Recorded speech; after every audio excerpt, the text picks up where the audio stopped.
គ្រីស្ទៀន រ៉ូណាល់ដូ បានបន្សល់ទុកកំណត់ត្រាមួយនេះនៅរៀលម៉ាឌ្រីតពិបាករកអ្នកបំបី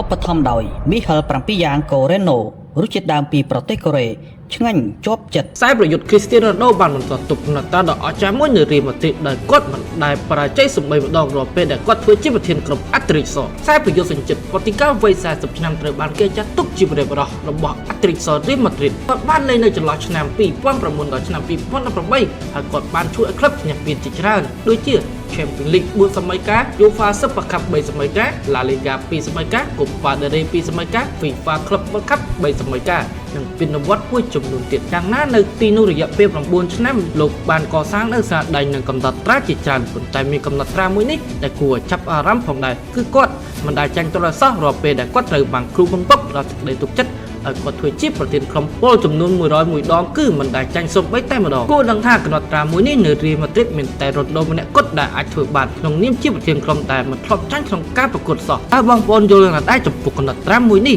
តើមានកីឡាកររូបណាដែលអាចបំបែកបានពីគ្រីស្ទៀន រ៉ូណាល់ដូអរគុណសម្រាប់ការតាមដានទស្សនាជួបគ្នានៅវីដេអូក្រោយ